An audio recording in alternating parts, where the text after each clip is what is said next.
खुशामदीद कहते हैं। मैं हूं कामरान शाह। 30 दिसंबर का आज दिन है और ये साल भी ख़त्म हो जाता है। 2012-2013 के एडवेंट पे हम खड़े हुए हैं। पिछले साल में मायूसियाँ भी थी, नाकामियाँ भी थी, कामयाबियाँ भी थी। आज इस साल का जो एंड हुआ है वो पाकिस्तान में इस लिहाज से तो बहुत अच्छा हुआ कि हिंदुस्तान के अंदर पाकिस्तान ने जाकर हिंदुस्तान को हरा दिया वनडे मैच में। अगर इस तराजू से देखा जाए, इस नज़र से देखा जाए तो बड़ा अच्छा इख्तिताम हुआ इस साल का। लेकिन जब हम कॉम्प्रिहेंसिव आज कोशिश करेंगे पॉलिटिकल से लेके दूसरे मामला तक चीज़ों का ताराना जायज़ा लेना इस जितना एक प्रोग्राम के अंदर हो सकता है कि 2012 से आगे 2013 जो इलेक्शन ईयर है उसमें हम क्या चीज़ें प्रेडिक्ट कर सकते हैं। और आज के जो हमारे गेस्ट हैं वो बहुत इंपॉर्टेंट हैं इस लिहाज से कि वैसे तो हम बुलाते हैं पॉलिटिकल एनालिस्ट ज़्यादातर अपने शोज़ के अंदर। आज के इस प्रोग्राम में आज तो पाकिस्तान भारत मैच की हवाले से क्रिकेट के एनालिस्ट होंगे और इलेक्शन और सियासत में 2013 की प्रोडिक्शंस के हवाले से हमारे पास वो एक्सपर्ट्स मौजूद हैं जिनकी माजी में प्रोडिक्शंस नेशनल इंटरनेशनल लेवल पे दुरुस्त साबित हुई। मतलब वो ऐसे लोग हैं जिन्होंने अगर बेनज़ीर भुट्टो की कत्ल की प्रोडिक्शन की तो वो भी सही साबित हुई। अगर सुनामी के बारे में रिकॉर्डेड प्रोडिक्शन की तो वो भी सही साबित हुई। मैं आपका तारुफ करा दूँ, स्टूडियो में हमारे साथ मौजूद हैं AS चौधरी साहब, माहिर फल्कियात हैं। आपने सुनामी और बेनज़ीर भुट्टो साहिबा की डेथ की पेशन गोई इन वाक़यों के होने से कुछ दिनों से पहले की थी। हमारे साथ मरियम आफ्ताब साहिबा मौजूद हैं। आप टैरो कार्ड रीडर हैं, आपने भी बेनज़ीर भुट्टो साहिबा की कत्ल की पेशन गोई की थी। ये आप दोनों हज़रात का बहुत वार्म वेलकम। आपसे बात करेंगे पाकिस्तान के 2013 के तराजू के हवाले से। लेकिन सबसे पहले जाएंगे सरफराज नवाज साहब के पास। आज इस साल का जब एंड हुआ चाहता है तो पाकिस्तान को एक बहुत बड़ी खुशी मिली क्रिकेट के हवाले से। हिंदुस्तान को हराना बहुत बड़ी अचीवमेंट। सरफराज साहब, आज तो पाकिस्तान क्रिकेट टीम का जो मोराल है उसने कौम का मोराल भी आप कर दिया, क्या तजिया करेंगे इसका आप?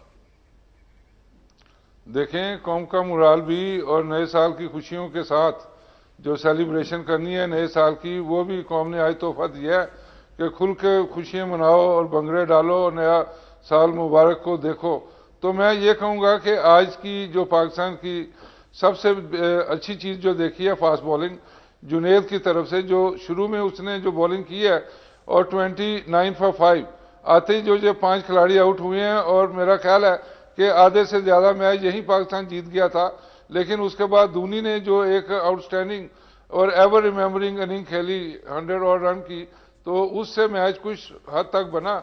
लेकिन जैसे पिच का हमने देखा कि हैवी कंडीशन और जो 2 दिन से बारिश थी। सरफराज साहब, आपके ख्याल में वेदर जो है, वेदर और टॉस जीतना बाय लक पाकिस्तान जीत गया मैच? क्योंकि हम देखते हैं कि तसलसल तो है नहीं कामयाबियों में, अगर एक T20 जीते दूसरा हार गए। या आप समझते हैं वाकई बड़ी सॉलिड परफॉर्मेंस दी आज पाकिस्तान ने जो कंसिस्टेंट रहेगी आगे तक? 2 मैचेस और हैं अभी। जी नहीं कामरान भाई, ये देखें कि जो पहले T20 हुए हैं 2, उसमें भी पाकिस्तान की आउटस्टैंडिंग परफॉर्मेंस। पहला मैच बड़ी आसानी से जीते, उसके बाद दूसरा मैच बड़ा टफ फाइट हुई है और 180 और रन करना सेकंड मैं कहूँगा कि ये इतना सॉलिड परफॉर्मेंस इसको कहूँगा। और आज जो मैच हुआ है उसकी भी आप जो सॉलिड परफॉर्मेंस कर रहे हैं बिल्कुल हुई है। लेकिन जो कंडीशंस हैं, टॉस जीतना, आपने ठीक बात की कि ये पाकिस्तान की लक में गया है क्योंकि 2 दिन से बारिश थी, पिच के अंदर हैवी एटमॉस्फेयर था और उसके बाद जो सुबह बॉलिंग हुई है उसमें लेट स्विंग हुआ है गेंद। तकरीबन 4 खिलाड़ी पहले बोल्ड हुए हैं, 1 LBW। तो इस तरह जो शुरू में पाकिस्तान ने एडवांटेज लिया, लेकिन उसके बाद देखें लंच के बाद पिच ऐसी सीधी हो गई, स्वयं नए गेंद के थोड़ा सा मूव हुआ है। लेकिन उसके बाद अच्छा ऐसे लगता था कि एक एक मिनट, ऐसे लगता था कि कोई नई बैटिंग पिच आ गई है। ना टर्न हो रहा था ना मूवमेंट, तो इसलिए पाकिस्तान परफॉर्मेंस। अच्छा, मुझे बताइए कि क्योंकि आप तो खैर बड़ा माशाल्लाह वसी तजर्बा आपका हिंदुस्तान में खेलने का, इंग्लिस्तान में खेलने का, पाकिस्तान के को रिप्रेजेंट किया है, कोई किस लेवल का प्रेशर होता है जब पाकिस्तानी टीम जो है वो हिंदुस्तान में जाती है, हिंदुस्तान के क्राउड के सामने, जो आपने फेस किया हो अपने कैरियर में ग्राउंड के अंदर? जी सरफराज साहब। देखिए Kamran, to be very honest, मैंने तो कभी प्रेशर लिए ही नहीं। आपने लिए नहीं? I always concentrated. मैं अपनी कंसंट्रेट करता था बॉलिंग पे, बैट्समैन को रीड करता था, उसके मुताबिक फील्ड प्लेसिंग, और सबसे बड़ी जो चीज़ मैंने की है ज़िंदगी में फिजिकल फिटनेस। उस फिजिकल फिटनेस से हर चीज़ में निखार आता है। आपके पाँव नहीं थकते, जहां आप गेंद करना चाहें लाइन और लेंथ आपकी बनती है। लेकिन आज आप देख लें कि जो एक फास्ट बॉलर इरफान आए हैं, उनकी फिर टांगे जवाब दे गई, क्रैम्प्स पड़ने शुरू हो गए। और जैसे इंग्लैंड में उसने एक मैच में ऐसे ही हमने देखा था।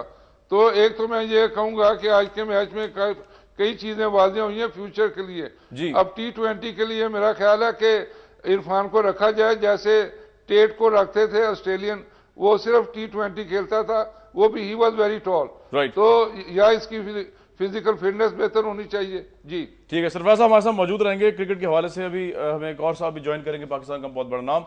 लेकिन अगर वापस आ जाऊँ मैं स्टूडियो के अंदर, चौधरी साहब आपने प्रोडिक्शन दी बेनज़ीर भुट्टो साहबा की हलाकत की 7-8 दिन पहले आपसे, और किसी ने पूछा कि जी बेनज़ीर भुट्टो को कहाँ देखते हैं एज ए प्राइम मिनिस्टर, तो आपने कहा आपको नजर ही नहीं आती।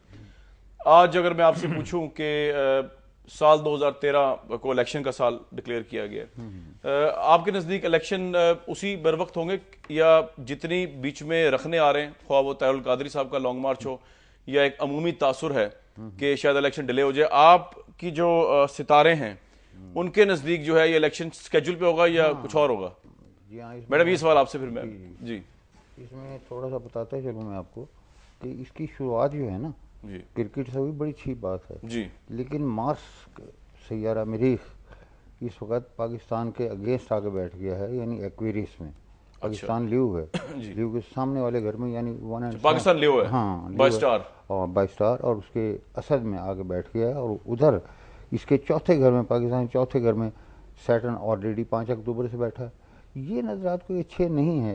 ये मेरे हिसाब में, मेरे ख्याल में ये आपके इलेक्शंस को भी पोस्टपोननेस क्रिएट करेंगे। अच्छा। हाँ, और ये इसका जो है ख़ास तौर से ये हफ्ता, ये 8-10 दिन ले लें इसका जनवरी का, ये कोई अच्छा नहीं है बड़ी शख्सियात के लिए भी और दहशत गर्दी के मामलात के लिए। ये 8 नहीं, मुझे याद है आपने जिस वक्त ये बात कही थी बेनज़ीर भुट्टो साहबा के हवाले से जी, तो ये आप उसी तनाजुर में बात से कह रहे हैं कि हाँ उसी तनाजुर में कह रहा हूँ कि मार्च की और सैटर्न बदतरीन कंडीशन होगी जो इसकी 2 तारीख। आप कह रहे हैं पाकिस्तान की सियासी क़यादत है, हाँ, उसके लिए जनवरी का महीना जो है वो उतना ही खतरनाक है जितना बेनज़ीर भुट्टो साहबा के लिए 27 दिसंबर बिल्कुल वो साल जब उनकी डेथ हुई, वैसे ही है। और ये कोई इतना बड़ा वो नहीं है। मार्च की और सैटर्न की नज़रात हमेशा नहस होती हैं।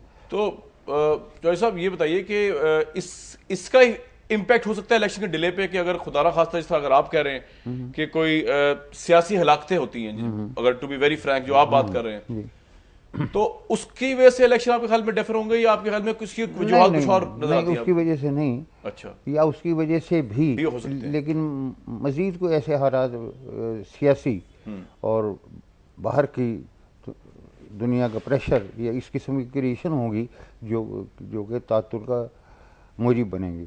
तो इसमें तातुर तो होता नजर आ रहा है मुझे। आपको इलेक्शन में अच्छा, मैं मुख्तलिफ लीडर्स के हवाले से उनके फ्यूचर और पार्टीज की प्रोग्रेस के मुतालिक भी जो आप सोचते हैं, क्योंकि आज मैं प्रोडिक्शंस के हवाले से प्रोग्राम कर दिया मैंने, तो इतने तजिया निगार डिफरेंट हमारे पास आते हैं, लेकिन आज आप एक डिफरेंट बेंट ऑफ माइंड के तजिया निगार हैं इधर, तो वो भी आपसे पूछूंगा ये सेम क्वेश्चन पे, क्योंकि आप कार्ड के जरिए जो है वो चीज़ों को लोकेट या प्रोडिक्ट करते हैं।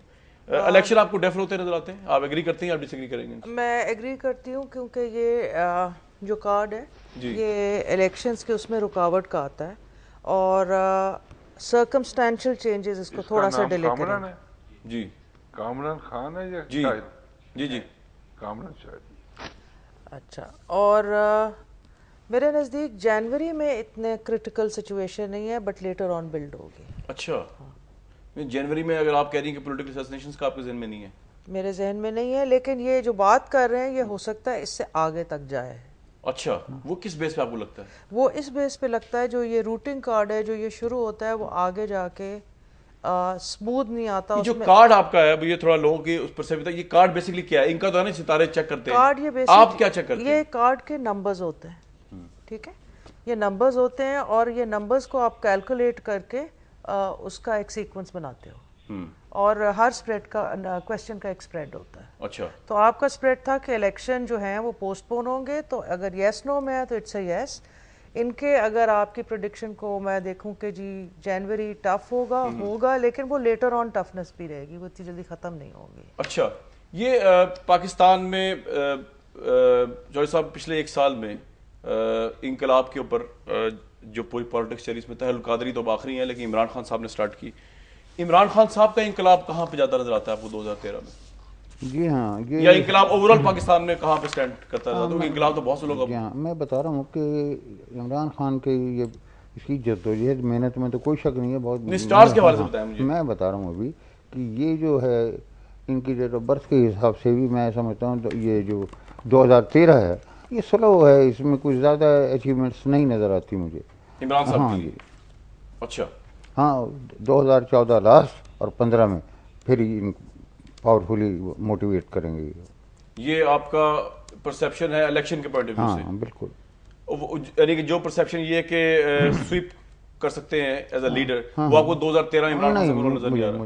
मैडम सेम क्वेश्चन आपके लिए। इमरान खान साहब जो है जो इमर्ज हुए इस 2012 की प्रोडक्ट है पॉलिटिक्स के हवाले से, 2013 में उसको ट्रांसफॉर्म करेंगे, उससे पीछे आएंगे, उसी इमरान खान उसी इम्पैक्ट को? जी मेरा ख्याल है इमरान खान का जो इम्पैक्ट है वो इतना ज़्यादा स्ट्रांग नहीं रहेगा और आगे भी इम्प्रूव नहीं होगा।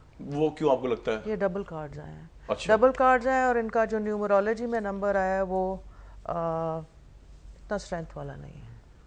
ये आपकी पीटीआई का जो यूथ है, अब जब अगर उन्होंने खुदा ना खास्ता आपकी बात सुन ली उसके बाद जो आपको फेस करना पड़ेगा इतना सोशल मीडिया के ऊपर। नहीं, पीटीआई का यूथ मेरे पास बहुत आता है। अच्छा। और दे आर वेरी ओपन।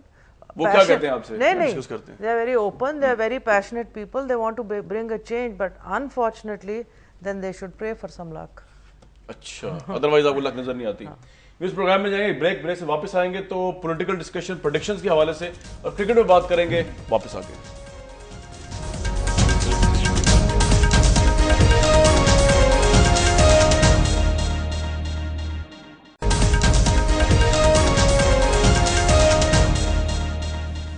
प्रोग्राम में दोबारा खुशामदीद कहते हैं। आमिर सुहेल साहब ने भी हमें ज्वाइन किया है। आमिर साहब बहुत वार्म वेलकम। आज पाकिस्तान साल का आखिरी दिनों पे हम पहुंच गए, 30 दिसंबर है। पाकिस्तान हिंदुस्तान को हिंदुस्तान में हरा दिया, कौम के लिए बहुत बड़ी खुशखबरी। आपके ख्याल में ये जो फतह है इसमें टॉस का रोल था, वेदर का रोल था, या पाकिस्तानी टीम वाकई इतनी कंसिस्टेंट हो गई है अब फतुहात देने में और एहसाब शिकन है कि हिंदुस्तान में जाकर हिंदुस्तान को हराने और सीरीज हराने का टेम्परामेंट रखती है? आमिर साहब देखिए, इस वक्त जो इंडिया की टीम है वो काफ़ी ज़्यादा प्रेशर में है और उसके बाद उनका भी ये ट्रांसलेशन पीरियड है क्योंकि काफ़ी बड़े नाम उनकी टीम से अलहदा हुए हैं और उनका एक माइंडसेट था, पर्टिकुलर माइंडसेट था कि वो काफ़ी ज़्यादा बैटिंग ऑलराउंडर्स के ऊपर डिपेंड करते थे और अपनी बैटिंग लाइनअप को काफ़ी ज़्यादा स्टैकअप करके मैचेस खेलते थे और ये उनके लिए विनिंग फार्मूला था। बट बाकी जो टीमें थी, अब उन्होंने इंडिया की ये स्ट्रैटेजी को बड़ा अच्छा काउंटर कर लिया था जिसकी वजह से काफ़ी ज़्यादा उन्होंने ओवर द इयर्स अब स्ट्रगल किया। आफ्टर विनिंग 2011 वर्ल्ड कप काफ़ी ज़्यादा स्ट्रगल किया। धोनी के ऊपर बहुत ज़्यादा क्रिटिसिज्म था। अब आप ये देखें कि पहला जो T20 वो पाकिस्तान के खिलाफ हारे, उसके बाद उन्होंने एकदम से अपना जो है वो स्ट्रैटेजी चेंज की। अब आपको नज़र आ रहा है कि वो उनकी रिलायंस जो है वो 4 फ्रंटलाइन बॉलर्स और बैट्समैन उन्होंने कम किया है और उसमें यह है कि जो ट्रांजिशन पीरियड से गुजर रहे हैं और जो पाकिस्तान ने जो एक चीज़ की है स्पेशली T20 में कि फास्ट बॉलर के ऊपर उन्होंने दोबारा से रिलाई करना शुरू किया। स्पिनर के ऊपर रिलायंस बहुत ज़्यादा नहीं थी, एक अच्छा फास्ट बॉलर्स और स्पिनर्स का जल था जिसकी वजह से पाकिस्तान को कामयाबी मिली और आज आई थिंक पाकिस्तान ने आउट प्ले किया है। अगर आप इंडिया की बात करते हैं, क्योंकि मुझे आज भी याद है 2011 में मैं एक इंडियन चैनल के ऊपर बैठा हुआ था, थोड़ी सी टिफ हो गई रवि शास्त्री से क्योंकि हम बात कर रहे थे कि मोहाली की जो पिच है वो ट्रेडिशनली जो है वो फास्ट बॉलर्स को जो है वो काफ़ी ज़्यादा रिस्पॉन्ड करती है, लेकिन बात यही हो रही थी कि वर्ल्ड कप सेमीफाइनल के ऊपर ये टर्निंग ट्रैक बनाएंगे। तो उस वक्त रवि शास्त्री ने ये कहा था कि अगर अगले 10 मैचेस जो हैं वो पाकिस्तान सीमिंग ट्रैक के ऊपर खेलेगा तो पाकिस्तान को इंडिया मारेगा। लेकिन खुशी इस चीज़ की है कि पाकिस्तान के खिलाफ 2 सीमिंग ट्रैक मिले दिए इंडिया ने और दोनों में पाकिस्तान ने उनको मारा। राइट। आमिर सुहेल साहब, तेंदुलकर के जाने की जो है वो कभी नजर आई आपको आज के इस मैच में या T20 के मैचेस में? आप समझते हैं कि रिगार्डलेस ऑफ तेंदुलकर जो है वो हिंदुस्तान आज पाकिस्तान की परफॉर्मेंस और वेदर की वजह से हारा है? मेरा नहीं ख्याल जी कि वेदर या अब देखें बड़े नाम आते हैं और जाते हैं और उसमें यह है कि कोई ना कोई जो है वो कमी अगर पूरी तरह नहीं ओवरकम करते तो थोड़ा बहुत जो है वो उस कमी को पूरा कर लिया जाता है। लेकिन आज आप देखें कि जब इंडिया के 5 टॉप ऑर्डर बैट्समैन आउट हो गए तो उसके बाद ऑल्दो इंडिया ने बड़ा जो है हिम्मत करके 227 के करीब टारगेट दिया पाकिस्तान को, लेकिन चूंकि पाकिस्तान के बैट्समैन कदरे बेहतर खेलते हैं सीमिंग ट्रैक के ऊपर, तो जिस तरह नासिर जमशेद ने रिस्पॉन्सिबिलिटी के साथ बैटिंग की और उसके बाद यूनुस खान का एक्सपीरियंस जो है वो पाकिस्तान के काम आया। पाकिस्तान को अगर मुश्किल आई तो स्लो और लो ट्रैक के ऊपर आएगी, जहां पे पाकिस्तान को एक 260-70 वाला टारगेट चेज करना पड़ेगा, लेकिन जहां पे चैलेंजिंग टोटल नहीं होगा 230-40 के करीब पाकिस्तान के बैट्समैनों में इतनी एबिलिटी है कि आराम आराम से अपना एक्सपीरियंस एम्प्लॉय करके मैच को जीत लें। ये बड़ी इंपॉर्टेंट बात आपने बताई। सरफराज वहां साहब, जो आइंदा आने वाले 2 मैचेस हैं, आपके अपने पॉइंट ऑफ व्यू से पाकिस्तान के लिए सबसे ज्यादा स्ट्रॉन्ग पॉइंट्स के, हमने देखा कि शाहिद अफरीदी को वापस भेज दिया गया और वनडे की जो बेसिकली मैचेस हैं उसके अंदर इस तरह के प्लेयर्स जो वो तो बड़े वैल्यूएबल होते हैं, लेकिन आपको एक तो ये समझते हैं शाहिद अफरीदी का कैरियर जो है वो it has come to an end, जिस तरह तेंदुलकर का खत्म हो गया, जिस तरह को वापस भेजा गया, और स्ट्रेंथ क्या आपको लगती है ये आइंदा आने वाले 2 मैचेस में, खासतौर पे इंडिया के अंदर, सरफराज साहब, पाकिस्तान की? देखें, नेक्स्ट मैच जो है पाकिस्तान का कलकत्ता में होगा, और वहाँ पे ये देखें कि कलकत्ता में फास्ट बॉलर सुबह अच्छी परफॉर्मेंस देते हैं, इसलिए कि कलकत्ता की ग्राउंड के इर्द गिर्द 2 माइल रेडियस पे बाग हैं, दरख्त हैं वो, और इस तरह की चीज़ें हैं, तो उस वजह से जो ह्यूमिडिटी और या जो एटमॉस्फेयर बनता है फास्ट बॉलर के लिए, वो उनके लिए बड़ा मुफीद होता है। शुरू में आप देखें जब पाकिस्तान ने वहाँ, पहले भी शुएब अख्तर भी खेल रहे थे, तो शुरू में 2-3 विकेटें इन्होंने ले ली। तो ये है कि टॉस अगर जीते तो पहले अगर बॉलिंग करें तो इनका, मेरा ख्याल है अगर डे मैच हुआ, अगर डे एंड नाइट है तो दोपहर में वो चीज ड्राई हो जाती है, तो उसके बाद मैं ये कहूंगा कि डे एंड नाइट मैच है, डे एंड नाइट है जी, तो मैं जी डे नाइट, तो उसमें फिर टॉस जीत के पहले, लेकिन अब आप देखें कि तीनों मैच जो ओडीआई एंड T20 2 हुए हैं, पाकिस्तान ने चेज किया है और चेज करके 2 मैच जीते हैं, और एक मैच नैरोली मिस किया है, वो भी चेज कर रहे थे। तो ये अब बात खत्म हो गई है कि पाकिस्तानी नहीं, तो पाकिस्तान की स्ट्रेंथ क्या है? मैं तो आपसे जानना चाहता कि एक तो आपने बताया एनवायरनमेंट वहां का बड़ा जबरदस्त है, लेकिन पाकिस्तान की स्ट्रेंथ क्या होगी अपना, सरफराज वाज साहब? आइंदा ये देखिए, पाकिस्तान की फास्ट बॉलिंग जो डेवलप हो गई है और इंडिया उससे घबराता है, और उसके बाद पाकिस्तान के पास 5 नहीं 6-7 बॉलर हैं, जो इंडिया के पास सिर्फ 4 मेन बॉलर हैं, बाकी बिट्स एंड पीसीज हैं। तो ये पाकिस्तान की बहुत बड़ी स्ट्रेंथ है। उसके बाद पाकिस्तान को कॉन्फिडेंस है, इनका कॉम्बिनेशन बन गया है, मेंटल इनकी जो अप्रोच है वो इम्प्रूव हुई है। उसके सबसे बड़ी बात कि फील्डिंग में अब आउटस्टैंडिंग है, रन आउट भी करते हैं, अच्छे कैच भी लेती हैं जी। राइट, लेकिन कैचेस तो वैसे आज भी काफी छोड़े पाकिस्तान टीम ने। आमिर सुहेल साहब, जब वहां हिंदुस्तान जाके हम लड़ते हैं, जब पाकिस्तान टीम जाती है, आप भी खेलते रहे बेशुमार दफा, कुछ एक्स्ट्रा नर्व्स की जंग होती है वहां पर, क्राउड को लेकर, वहां के एनवायरनमेंट को लेकर, या आप समझते हैं कि नहीं ग्राउंड में उतर के तो आप पे कोई एनवायरनमेंट असरअंदाज नहीं होती as a player? Aamir Sohail साहब जी। देखिए, जब आप किसी भी प्रोफेशनल से पूछेंगे कि जब वो अपना काम करना शुरू करता है तो बटरफ्लाइज तो स्टमक में होते हैं, इसमें कोई शक नहीं है। लेकिन वही चीज़ है कि अगर आप तैयारी अच्छी करके आएँ और उसके बाद अगर आप टेक्निकली और टैक्टिकली स्ट्रॉन्ग प्लेयर हों, तो मेरा नहीं ख्याल कि आपको कोई चीज़ प्रेशराइज कर सकती है। एक्चुअली इस तरह के एटमॉस्फेयर आप बहुत ज़्यादा एंजॉय करते हैं। ऐसे एटमॉस्फेयर में जो सबसे बड़ा पैरल होता है वो ये है कि आप जितनी एक्साइटमेंट होती है इन मैचेस में, ओवर 2 बिलियन आई बॉल जो है वो अटैच होते हैं इस तरह के मैचेस पे, तो एक्साइटमेंट का लेवल बहुत ज्यादा होता है। एट टाइम्स प्लेयर जो है उसके ओवर एक्साइटेड होने के चांसेस होते हैं। प्रेशर में सिर्फ वही प्लेयर आ सकता है जो मेरा ख्याल है टेक्निकली बेहतर प्लेयर ना हो। आमिर साहब, शायद अफरीदी साहब का एंड है आपके ख्याल में, ये सीरीज जिस तरह वापस भेजा गया उनको, उनकी परफॉर्मेंस भी बहुत पुअर रही, या आप समझते हैं अभी उनमें अभी है? देखिए, उनकी बॉलिंग वाइज कोई इतनी ज्यादा परफॉर्मेंसेस बुरी नहीं है, लेकिन मैं यहां पे ये कहना चाहूंगा कि आज से कुछ 4-5 महीने पहले मैंने ये कहा था कि पाकिस्तान का बॉलिंग जो अटैक है वो बहुत ज्यादा जो है वो टिल्ट करता है स्पिनर्स की तरफ। और जब आप अच्छी विकेटों की बात करते हैं और जो अगला वर्ल्ड कप होने जा रहा है उधर ऑस्ट्रेलिया में, और फिर चैंपियंस ट्रॉफी जो है अगले समर में होनी है इंग्लैंड में, तो वहां पे जब आप इतने ज्यादा स्पिनर डालते हैं तो आप एक ऑपोजिशन को जो है मौका दे देते हैं कि आपके खिलाफ जो है वो 280 के बियॉन्ड आराम से रन कर जाए, और उसके बाद जो है वो हमारे बैट्समैनों के लिए काफी ज्यादा मुश्किल थी। यही बात मैं कर रहा था कि अब आपको अपना बॉलिंग अटैक जो है उसको बैलेंस करना है, उसमें आपको फास्ट बॉलर जो है एक आधा इंड्यूस करना है, और उसके बाद आपने अपना जो बॉलिंग अटैक है वो वेल राउंडेड बनाना है। अब उसमें मैंने यही बात की थी कि या शाहिद अफरीदी इस स्कीम ऑफ थिंग्स में आ सकते हैं या सईद अजमल आ सकते हैं, क्योंकि इन दोनों में से आपको एक चूज करना होगा। अब आप देखें कि शुएब मलिक को भी मेरा ख्याल है ये इंटेलिजेंट मूव थी, देर आज दुरुस्त आए। सिलेक्शन कमेटी ने पहले नहीं सोचा था कि हमारे पास छठा बॉलर ही नहीं होगा अगर हम किसी बैटिंग ऑलराउंडर को नहीं रखेंगे।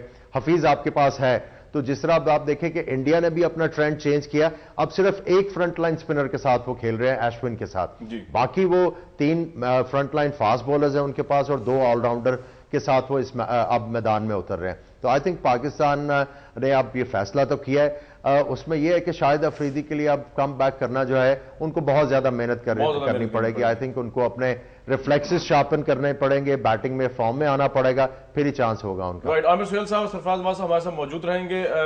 डिस्कशन को अगर मैं थोड़ा आगे बढ़ाऊं, सुहेल साहब अभी पहले हाफ में आपने 2 बड़ी इंपॉर्टेंट और बड़ी अजीब बातें करी। पहली वाली बात तो बड़ी अजीब थी, आपने कहा कि पॉलिटिकल असैसिनेशंस जो हैं वो नजर आ रही हैं आपको जनवरी के फर्स्ट वीक में और सेकंड वीक में, और आपने ये कहा कि इलेक्शन में भी ताखीर आपको नजर आ रही है। आपने ये भी कहा कि इमरान खान जो है वो स्टार्स के हवाले से आपको उनका कोई फ्यूचर पॉलिटिकल नजर नहीं आ रहा। मैंने ये नहीं कहा फ्यूचर बड़ा है उनका, लेकिन इस साल में उनके 2013 में आपको नजर नहीं आ रहा और 2013 में इलेक्शन में नजर नहीं आ रहे, और आपने भी एग्री किया इस बात से। बिल्कुल बिल्कुल, इमरान खान को लेके और दूसरे इलेक्शंस को लेके। पीएमएलएन और उनकी क़यादत जो है आपके ख्याल में वो कहाँ स्टैंड कर रही है? आपको लगता है कि अगर इलेक्शन होते, पहले तो आप तो कहते हैं इलेक्शन होते ही नहीं है, तो फिर वो कहाँ पे आपको नजर आ रही है उनकी क़यादत? किनकी? पीएमएलएन की, नवाज शरीफ साहब। नवाज शरीफ और बस पीएमएलएन की पहले तो पूछ रहा हूं। ये कोई, मैं नवाज शरीफ के हिसाब के लिए कोई ज़्यादा अच्छा साल नहीं है, और इसमें कोई एज ए होल जैसे वो कामयाबियों के आदी हैं वैसी कामयाबी होती नज़र नहीं आ रही, क्योंकि ये इनके यहाँ भी तीसरे घर में जोर का काफ़ी असर है। तीसरे घर में जोर का काफ़ी असर जी, है। तो यानी पॉलिटिकली आपको आपको लगा जी, आप इससे एग्री करती हैं? बिल्कुल करती हूँ, बल्कि इनके तो कार्ड्स थोड़े लक वाइज नेगेटिव आए हैं। अच्छा, नेगेटिव आए हैं। लक वाइज से क्या मुराद है आपकी? एक होता है कि आई फील कि इनकी जो इंटेंशन है फॉर द कंट्री ना, वो काफ़ी जेन्युइन है। इसमें जो इनसाइट आई है, because there is a very strong card, ये शो करती है कि मियां नवाज शरीफ साहब की जो एक इंटेंशन होती है फॉर पेट्रियोटिज्म, वो ठीक है, लेकिन इसमें लक वाइज या मे बी जो उनका लियो अपोनेंट है वो उनके लिए काफी ऑब्स्टिकल्स। उनका लियो अपोनेंट कौन है? जरदारी साहब। He is a Leo according to your perception. अच्छा, ये बेसिकली कैप्रिकॉर्न है मियां साहब? हमेशा देखें हमारी पॉलिटिक्स में एक मैंने आर्टिकल लिखा था, द लायन ईट्स द गोट, दोनों के सिंबल है। तो उस लिहाज से आई थिंक ये नहीं, आपको जरदारी साहब का फ्यूचर बिल्कुल ठीक नजर आ रहा है 2013 में भी? उनका भी ठीक नहीं है, वो हम जब निकालेंगे तो वो आपको ऐसा बताएं, निकालें उसका जरूर। हाँ, मैं जरदारी साहब को कहाँ से देखते हैं आप? देखेंगे ये जो अभी आपसे एक ही बात मैं बार बार रिपीट कर रहा हूँ कि सैटर्न जो है स्कॉर्पियो में आ गया। पाकिस्तान सैटर्न से क्या मुराद है? सैयारा एक ज़ोहल है, प्रॉब्लम का सैयारा है, टेंशन का सैयारा है, और ये रुकावटें हर्डल का सैयारा है, बदकिस्मती का सैयारा है, ऐसे समझ लें। अच्छा। जब पाकिस्तान पैदा हुआ तो लीव में था, अब लीव के चौथे घर में आ गया, इसे हम कहते हैं सुकेर। सुकेर में जब आ जाए तो इफेक्टिव होता है। तो इसीलिए मैं कह रहा हूँ कि एक तो सैटर्न टू सैटर्न स्क्वायर है और दूसरे मार्स टू सैटर्न स्क्वायर है, इसलिए अच्छा नहीं है ये। लेकिन जरदारी साहब जो है उनके लिए उनके लिए अच्छा नहीं है। उसकी वजह है जरदारी साहब खुद लियो हैं, सरदारी साहब भी लियो हैं, और उनके लिए भी कुछ ज़्यादा अच्छा नहीं है। अच्छा मरियम, मैं आपसे जब आप वापस आएंगे तो मैं पूछूंगा कि बेसिकली आपने ये कहा कि स्टार्स जो है ना उनका आपस में क्लैश होता है, तो क्योंकि नवाज शरीफ साहब हमेशा कैप्रिकॉर्न है और बाय बर्थ, और वो जो है लियो है जरदारी साहब, तो ये इनका 2013 में जो है वो मैं एनालिसिस करूंगा दोनों के हवाले से। लेकिन जब ब्रेक से वापस आएंगे तो एक और बात भी है सरफराज नवाज साहब और आमिर सुहेल साहब से मैंने पूछनी है कि पाकिस्तान जो है वो बेसिकली कब तक फॉरेन टूर्स पे अपनी एनर्जीज दिखाता रहेगा, क्योंकि पाकिस्तान लेवल प्ले फील्ड अभी मिल नहीं रही, क्रिकेट को इंटरनेशनल क्रिकेट आ नहीं रही, तो उसका क्या इंपैक्ट नजर आता है कि पाकिस्तान टीम के मोराल के ऊपर, पाकिस्तानी कौम के ऊपर, ये जानने की कोशिश करेंगे। इसके अलावा भी बड़े एक दो अहम सवाल है क्रिकेट के हवाले से। यूएस प्रोग्राम में वापस आते हैं ब्रेक के बाद।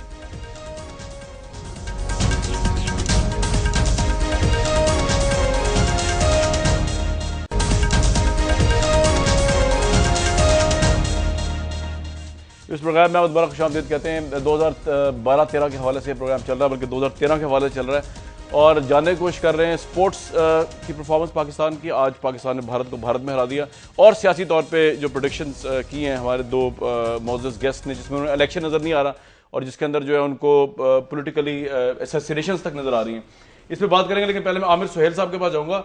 आमिर साहब, पाकिस्तान जो है बेसिकली लेवल प्ले फील्ड नहीं मिल रहा पाकिस्तान को, क्योंकि पाकिस्तान ऑब्वियसली टेररिज्म की वजह से यहाँ पे तो मैचेस हो नहीं सकते, तो ये आइसोलेशन जो है क्रिकेट की वजह से हमारी खत्म नहीं हो पा रही, एम आई राइट? और अगले साल तक भी आपको ऐसे लगता है खत्म नहीं होगी जो मुल्क के हालात हैं? आमिर साहब, क्या फर्क पड़ रहा है इसका मैचेस पे? देखिए, एक तो मुल्क के हालात की भी बात है, लेकिन उसके साथ साथ ये है कि जहां तक आप गोरों की बात करते हैं, जब तक नाटो फोर्सेस अफगानिस्तान में है तो गोरे तो मुझे आते नजर नहीं आते जी।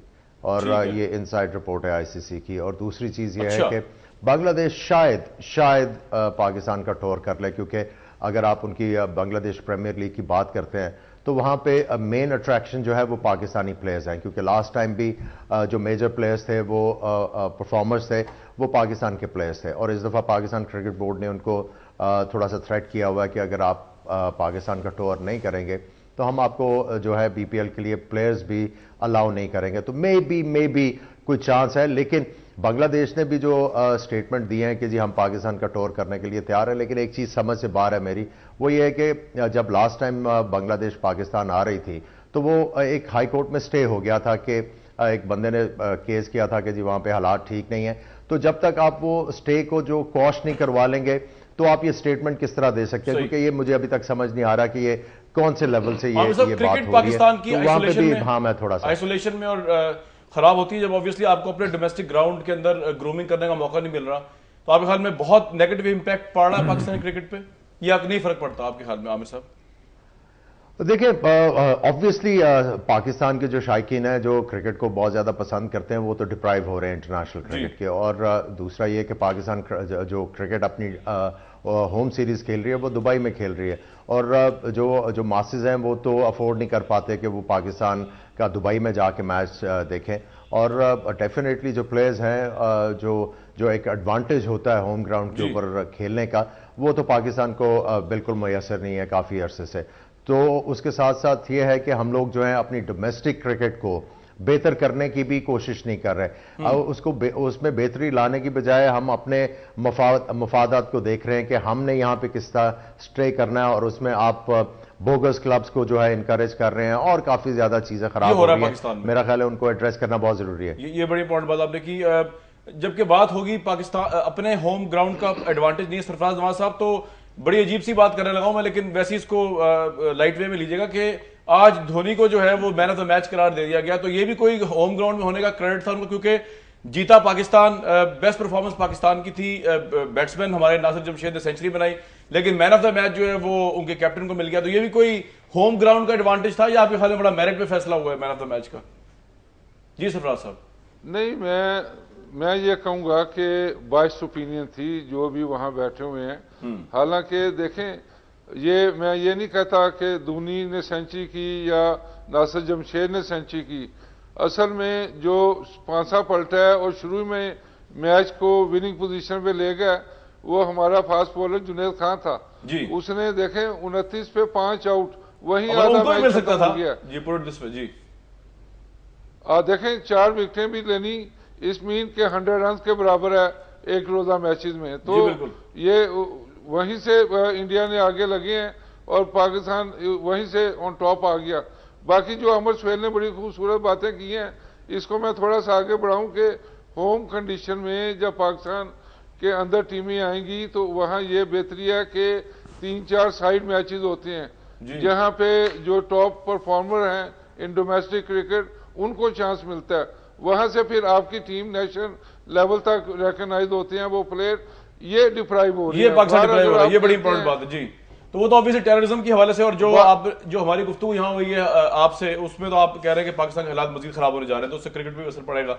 लेकिन जब मैं ब्रेक पे जा रहा था तो हम बात कर रहे थे कि जरदारी साहब और उनके ओपोनेंट्स के हवाले से, उसका कुछ एनालिसिस आपने निकाला है? देखिए जी, इसमें जो टेरो में आपको पहले एक्सप्लेन कर दूं कि इनसाइट्स भी बहुत आती हैं। अब जरदारी की जो डेट ऑफ बर्थ, इनके अंदर इनका दिमाग एक्सट्रीमली शार्प है, जरदारी साहब का एक्सट्रीमली शार्प है, और ये एज ए पॉलिटिशियन ये बहुत फास्ट मूव्स और करेक्ट। अब आप नवाज शरीफ साहब का लें, ये फिर थोड़ी सिंप्लिसिटी में आ जाते हैं और थोड़ा सा ये बात, मतलब अगर थोड़ी सी इसको पॉलिटिकली लें तो लग तो दोनों की खराब आ रही है, तो ये थोड़े इम्प्रूव हो सकते हैं। अच्छा, नहीं लग इसलिए खराब आ रही है कि इलेक्शंस नहीं होंगे? नहीं, सितारों के उससे, लेकिन अगर दोनों चीज़ों में ये अपनी चीज़ को स्ट्रॉन्ग कर लेना तो ये से मुराद किसकी आप बात कर रही हैं? नवाज शरीफ की, कि ये थोड़े से ट्रस्टिंग है और वो थोड़ी सी पॉलिटिकली बहुत, आई वुड से एक तरह से इंटेलिजेंस भी है कि आप अपने जिस फील्ड में हो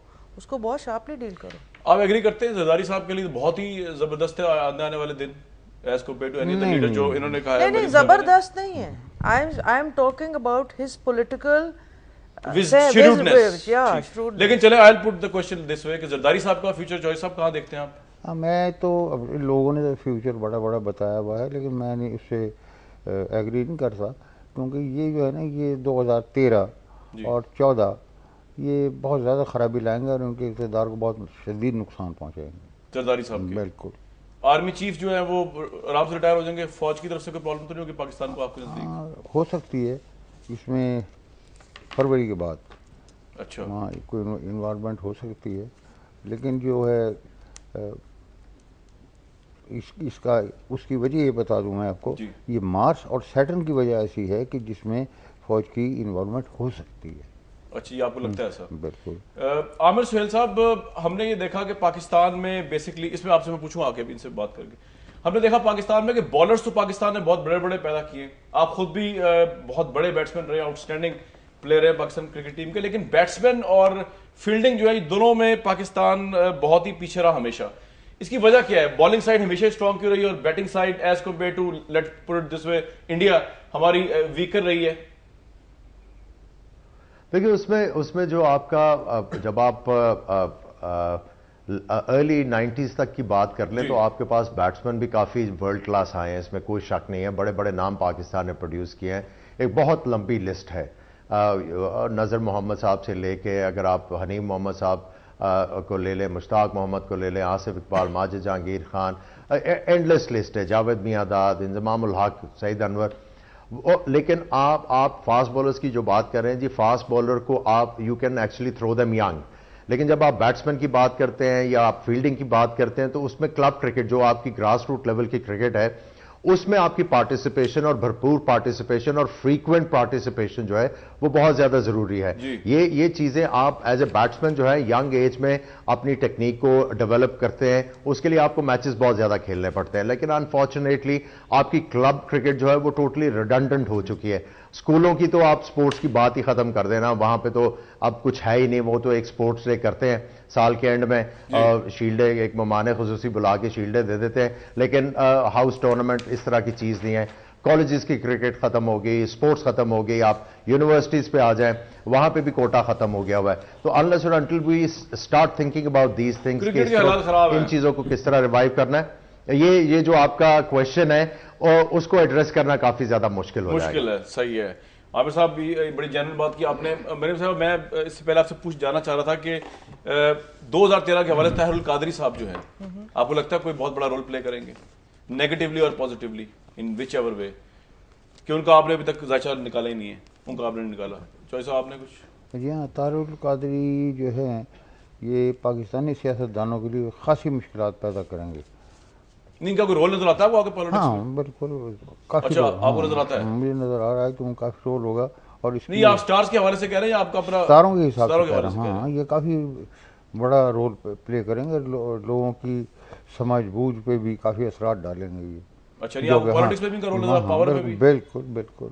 अच्छा, जरदारी साहब पे अभी आप दोनों ने कंफर्म नहीं मुझे की एक बात के पॉलिटिकल रोल आगे नजर आता है आपको पावर में या नहीं नजर आता? देखिए आप लोग कहते हैं बड़े श्रूड है वो, तो सबको पता है, तो कोई नई बात नहीं है। नहीं, श्रूड से वो अपने लकवाइज वीक जा रहे हैं। लकवाइज मैं इनके साथ टोटली एग्री करती हूँ, लेकिन अगर ये लक के साथ होते तो फिर देयर वाज नो स्टॉपिंग। लेकिन आपको खुदा ना खास्ता बेनजीर भुट्टो वाली सिचुएशन नजर नहीं आती ना जरदारी साहब या किसी लीडर के हवाले से, कि लगता है आपको ऐसा जो आपने चॉइस?